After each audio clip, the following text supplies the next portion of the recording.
Morning student, online classes में Vinayak school की ओर से आप सबका स्वागत है। हम आज कबीरदास जी के पद को पढ़ेंगे। इतने दिन हम कबीरदास जी की साखियाँ पढ़ रहे थे और कबीरदास जी निर्गुण निराकार ब्रह्म की उन्होंने उपासना की थी। कबीरदास जी का जन्म 1398 ईस्वी में काशी के मगहर में हुआ था। कबीरदास जी का देहांत 1518 ईस्वी में हुआ और कबीरदास जी की जो प्रमाणिक रचनाएं हैं, उनका जो ग्रंथ है वो है बीजक। और रामानंद जी के शिष्य थे तो रामानंद जी कबीरदास जी के गुरु हुए और कबीरदास जी की जो पद और साखी की भाषा है वह है सदुकड़ी भाषा, जिसे हम कहते हैं खिचड़ी भाषा। और उसके अलावा कबीरदास जी ने जो है समाज में व्याप्त बुराइयां, पाखंड, भेदभाव, कर्मकांड का खंडन किया था और उन्होंने ईश्वर प्रेम, ज्ञान का वैराग्य, गुरु भक्ति, सत्संग, साधु महिमा के साथ आत्मबोध और जगत बोध की अभिव्यक्ति और उनके काव्य में हुई है। आज हम पढ़ेंगे पद। पद बहुत ही सरल है, दो पद है। एक पद हम आज पढ़ेंगे, एक पद हम कल पढ़ेंगे। उसके बाद कबीरदास जी का जो चैप्टर है वो कंप्लीट हो जाएगा। मोको कहाँ ढूंढे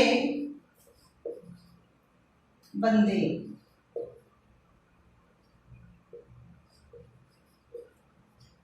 मैं तो तेरी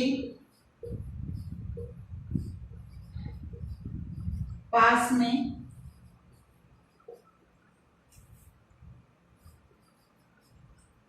नामे देवल, देवल बोलते हैं मंदिर को, देवल नामे मस्जिद,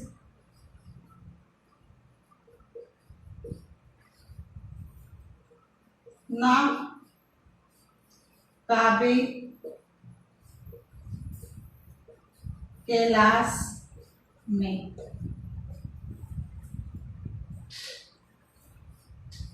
ना तो कोने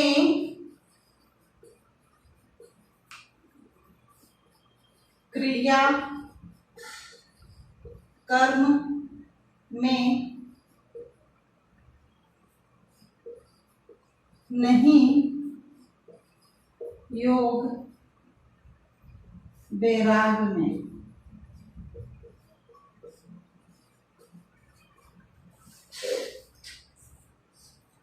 खोजी हो तो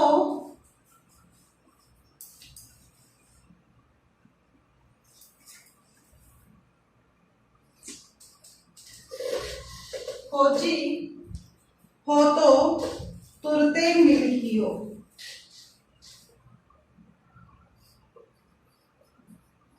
हो तो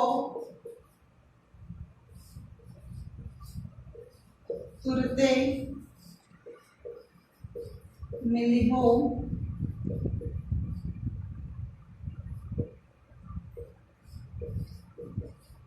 पल भर की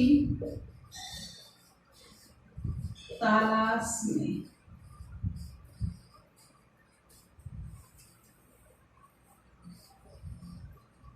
कहे कबीर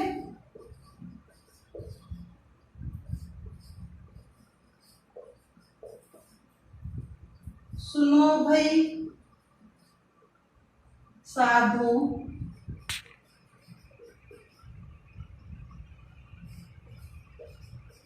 सब श्वासों की, सभी जो है श्वासों की श्वास में। ये कबीरदास जी का पद है। मोको कहाँ ढूंढे बंदे, मैं तो तेरी पास में।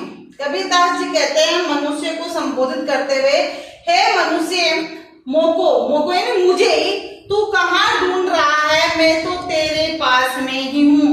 ईश्वर का निवास स्थान जो है कबीरदास जी ने अपने हृदय में बताया है, अपने मन में बताया है। तो मैं तो तेरे पास में, तुम्हारे हृदय में ही विराजमान हूँ।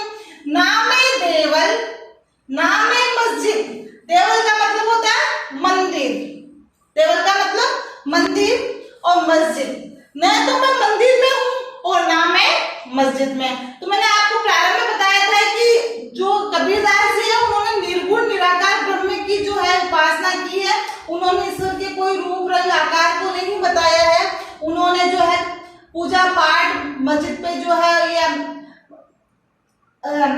वहां पे मस्जिद पे जो उपासना करते हैं, नमाज पढ़ते हैं, उसका उन्होंने खंडन किया है। इसके लिए मैंने आपको दो पद भी बताए थे। काकर पत्थर जोड़ के ता मस्जिद लई चुना ता चढ़ मुल्ला बाग दे क्या बहरा हुआ खुदाई। मुसलमानों पे भी करारा प्रहार किया और हिंदुओं पे भी किया था। पाहन पूजे हरि मिले तो मैं पूजू पहाड़, कि पत्थर की पूजा करने से अगर हरि की प्राप्ति होती है तो मैं पहाड़ को पूज लूं। तो कबीरदास ने कहा कि मैं न तो देवल, कबीरदास ने कहा कि ईश्वर कहता है कि न तो मैं देवल में हूँ। ईश्वर क्या कहता है? न तो मैं देवल अर्थात मंदिर में हूँ, ना मैं मस्जिद में, ना काबे कैलाश में, न कैलाश पर्वत पर हूँ, ना तो कोने क्रियाकर्म में, जैसे हम पूजा पाठ करते हैं, कोई क्रियाकर्म में नहीं हूँ। ये सब जो है आप पूजा पाठ करते हैं, माइक लगाते हैं, सुंदरकांड किया, कोई बहुत बहुत पूजा की हवन, तो ये सब क्या दिखावा है, इन सब में मैं नहीं हूँ। नहीं योग वैराग में कुछ लोग क्या करते हैं, वैराग्य धारण करते हैं, ईश्वर की प्राप्ति के लिए जंगल में जाते हैं, घर परिवार को छोड़ते हैं। तो इस चीज की भी आवश्यकता नहीं है, नहीं कोई योग वैराग में। कबीरदास जी तो कहते हैं कि अगर ईश्वर की प्राप्ति करती है तो विषय वासनाओं के जाल से मुक्त हो जाओ। काम क्रोध मद लोभ मोह, इन 5 तत्वों का त्याग करने के पश्चात आपको जो है ईश्वर की प्राप्ति हो जाएगी। खोजी हो तो तुरते मिली। अब इन 5 तत्वों की जब तुम क्या करोगे, विषय वासनाओं का त्याग कर दोगे तो हृदय में ही जो है निवास करता है आपका जो ईश्वर है, वो हृदय में निवास करता है। तो खोजी हो तो तुरते मिल ही, पल भर की तलाश में, एक पल की तलाश में ही ईश्वर की प्राप्ति हो जाएगी। अगर खोजना है तो तुरंत ही खोज लो, आप अपने हृदय में विराजमान है। कहे कबीर सुनो पर साधो, कबीरदास जी कहते हैं हे मनुष्य सुनो, सब श्वासों की श्वास में, हर श्वास में तुम्हारे ईश्वर का निवास है। ईश्वर तो आपके हृदय में ही विराजमान है और हर श्वास में ईश्वर का निवास है। खोजना है तो आप ईश्वर को अपने हृदय में ही खोजो, एक पल की तलाश में आपको ईश्वर की प्राप्ति हो जाएगी। ईश्वर न तो कोई मंदिर में है, न मस्जिद में है, न काबे कैलाश पर है, न कोई क्रियाकर्म में है, नहीं कोई योग वैराग में है। अगर खोजना है तो एक पल की तलाश में खोजिए। ईश्वर का निवास आपके हृदय में, आपकी श्वास में, जो आपको विषय वासनाओं का त्याग करने पर तुरंत ही प्राप्त हो जाएगा। समझ में आया क्या बेटे? इसमें मोको का मतलब मुझे, ईश्वर, इसमें मोको जो है ईश्वर संबोधित कर रहे हैं हम, और बंदे यानी मनुष्य को संबोधित करते हुए। देवल का मतलब मंदिर है, मस्जिद आप समझते हैं। कैलाश, काबे कैलाश, कैलाश पर्वत है। कोने क्रियाक्रम में यानी पूजा पाठ जो हम दिखावा करते हैं वो हम योग वैराग यानी वैराग्य धारण करते हैं। खोजना, खोजी का मतलब होता है खोजना। तुरते मिले यानी तुरंत प्राप्त हो जाना। पल भर की तलाश, तलाश का तलाश हो जाएगा। सुनो भाई साधो, साधो यहाँ सज्जन पुरुष को संबोधित किया है। श्वासो यानी श्वास, हर पल जो हम श्वास ले रहे हैं उस श्वास में हम निवास करता है। इस प्रकार से हम देखें कबीरदास जी का ये पद जो है बहुत ही सरल है। कल मैंने कबीरदास जी की साखियां बताई थी, एक बार मैं साखियों का दोहरान करा देती हूँ और उसके बाद कल हम जो ये पद पढ़ेंगे, संतो भाई आई ज्ञान की आंधी दे, ये पद हम कल पढ़ेंगे। एक बार मैं पुनः जो है साखियों का दोहरान करवा रही हूँ। जिन बच्चों के पास पुस्तक है वो अपनी पुस्तक को खोलकर सामने रखें ताकि मैं उन साखियों का एक बार फिर से दोहरान करा दूं, ताकि तुम्हें उनकी व्याख्या करने और उनके भाव को समझने में जो है दिक्कत न हो। मान सरोवर सुभर जल हंसा केली कराही, मुक्ता फल मुक्ता अनंत न जाही। मानसरोवर, संसार रूपी जो ये मानसरोवर है, सुभर जल, पूरा स्वच्छ जल से भरा हुआ है। हंसा, मन रूपी हंस जो है उसमें क्रीड़ा कर रहा है। हंस मानसरोवर में क्या चुगता है बेटा? मुक्ता फल का मतलब होता है मोती। मोती को चुगता है। जब उसको वहां मोती की प्राप्ति हो जाती है तो उड़कर कहीं नहीं जाता। तो मुक्ता फल मुक्ता चुगे उड़ी अनंत न जाए, वो उड़कर और कहीं नहीं जाता। तो इसी संसार में मनुष्य रहकर जब वह इस विषय वासनाओं में लुप्त हो जाता है तो उसके पश्चात वह ईश्वर की भक्ति प्राप्त कर और ईश्वर को प्राप्त नहीं कर पाता। प्रेमी ढूंढत में फिरो, प्रेमी मिले न कोई, प्रेमी को प्रेमी मिले सब विष अमृत होय। प्रेमी पहला आत्मा, दूसरा परमात्मा। आत्मा जो दूसरा प्रेमी परमात्मा को ढूंढे। प्रेमी ढूंढत में फिरो, मैं यहाँ आत्मा हो गया, पहला प्रेमी मैंने अगर बताया था परमात्मा है। प्रेमी परमात्मा को मैं फिर रही हूँ, प्रेमी मिले ना कोई, फिर भी मुझे कोई ईश्वर की प्राप्ति, परमात्मा की प्राप्ति नहीं होती। प्रेमी को प्रेमी मिले, जब प्रेमी आत्मा को परमात्मा की प्राप्ति हो जाती है तो सब विष अमृत होए। जितने भी हमारे दुख है वो सुख में परिवर्तित हो जाते हैं, जितना विष है वो सारा अमृत में परिवर्तित हो जाता है। अर्थात कहने का मतलब यहाँ कबीरदास जी कहते हैं इस संसार में रहकर हम सब कुछ प्राप्त कर लेते हैं, लेकिन फिर भी मनुष्य को जो दुख की प्राप्ति होती है, जब तक उसको एक प्रेमी को, परमात्मा रूपी प्रेमी की प्राप्ति नहीं होती, तब तक उसको सुख की प्राप्ति नहीं हो सकती।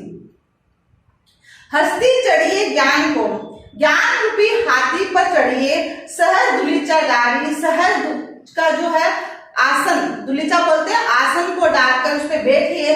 स्वान रूप संसार है, ये संसार जो कुत्ते के समान है, भूखन दे जगमारी, व्यर्थ में ऐसे ही भोगता रहता है, अपने आप चुप हो जाता है। आप तो ज्ञान रूपी आसन पर बैठकर जो ईश्वर की प्राप्ति करिए।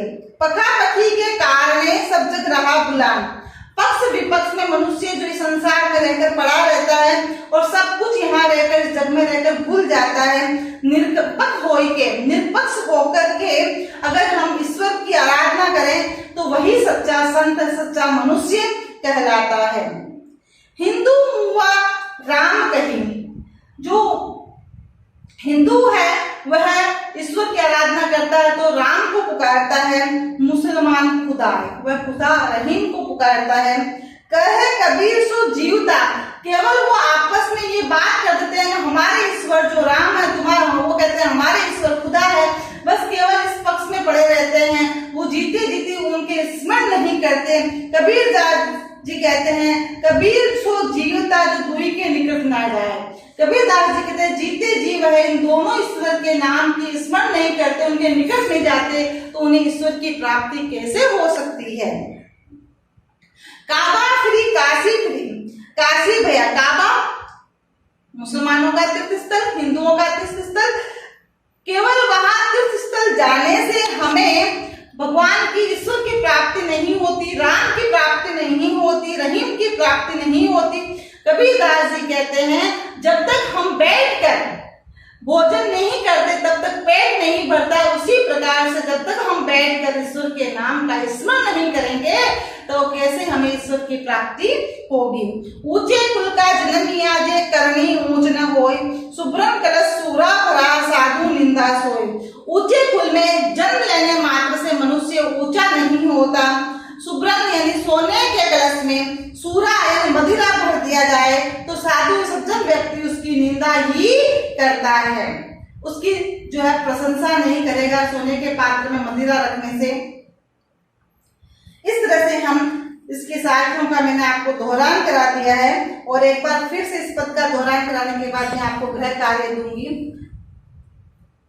मुंह को कहाँ ढूंढे बंदे मैं तो तेरे पास में, ना मैं देवल ना मैं मस्जिद ना काबे के लाश में, ना तो कोने क्रिया करने नहीं योग बैराग में, खोजी हो तो तुरते नहीं हो पल भर की तलाश में है। कभी कहे कबीर सुनो भाई साधो सब श्वासों की श्वास में। कबीरदास जी कहते हैं कि ईश्वर कहते हैं कि मुंह को मुझे कहीं नहीं ढूंढने की आवश्यकता है मनुष्य, मुझे कहीं ढूंढने की आवश्यकता नहीं है, मैं तो तेरे पास में हूँ, मैं तेरे हृदय में ही विराजमान हूँ। ना तो मैं देवल में हूँ, मंदिर में हूँ, और ना ही मैं मस्जिद में हूँ।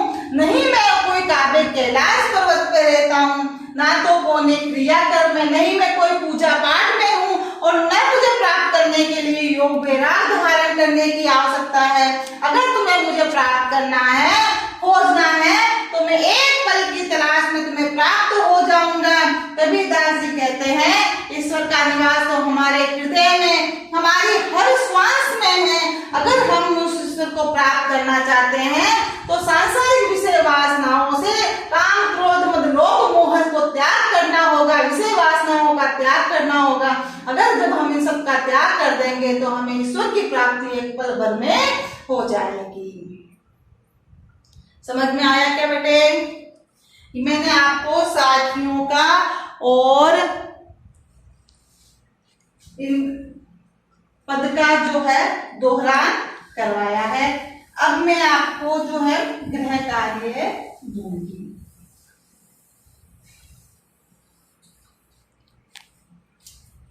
कबीरदास जी का जन्म कब हुआ था? 1398 ईस्वी में। देहांत कब हुआ? 1518 ईस्वी में। कबीरदास जी का प्रमाणिक ग्रंथ कौन सा है? बीजक। कौन सा है बेटे? बीजक। और कबीरदास जी की रचनाओं की संग्रहित जो ग्रंथावली है वो कबीर ग्रंथावली है। कौन सी है? कबीर ग्रंथावली। और कुछ रचनाएं जो है इनकी गुरु ग्रंथ साहिब में भी संकलित है। किसमें संकलित है? गुरु ग्रंथ साहिब में कुछ रचनाएं है ना। और कबीरदास जी जो थे इनकी किंवदंती आपको पता है काफी प्रचलित थी।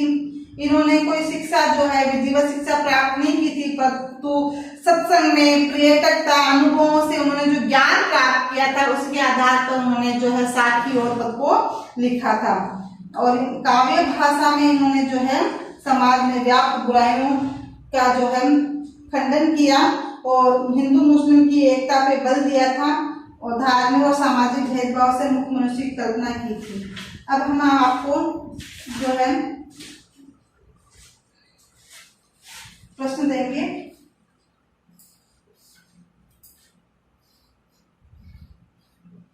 गृह कार्य पहला प्रश्न, एक मनुष्य ईश्वर को कहाँ कहाँ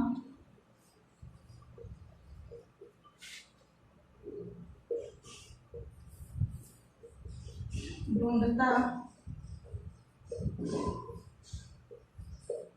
फिरता है। प्रश्न संख्या 2, मनुष्य ईश्वर को कहाँ कहाँ ढूंढता फिरता है?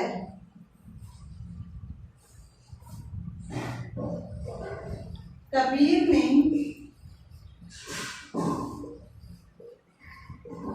ईश्वर प्राप्ति के लिए किन प्रचलित विश्वासों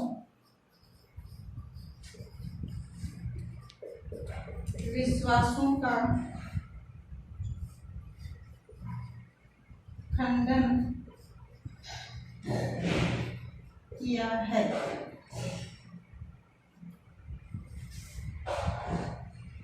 प्रश्न संख्या 3, कबीर ने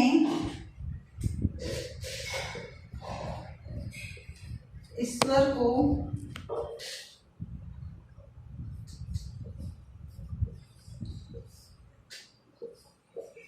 सब श्वासों की श्वास में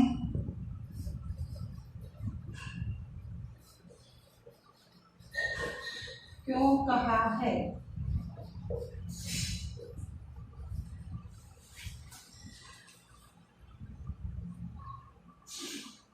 उसके बाद में आपको एक प्रश्न और करना है।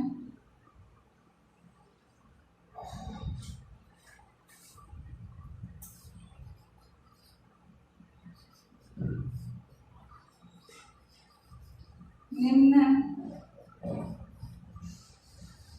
लिखित पद की सप्रसंग व्याख्या कीजिए। तो इसमें जो व्याख्या करनी है वो इसकी करनी है, मोको कहाँ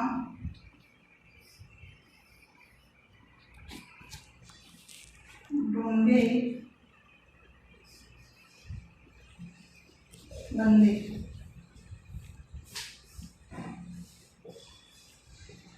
श्वासों की श्वास में। इसकी आपको सर्वप्रसंग व्याख्या करनी है। सर्वप्रसंग व्याख्या में आपको बताना है उपयुक्त पद हमारी पाठ्य पुस्तक क्षितिज के कबीर दास जी के पद से लिया, कबीरदास जी के शब्द पद से लिया गया है। शब्द जो है पद को कहते हैं, शब्द से लिया गया है उपयुक्त पद।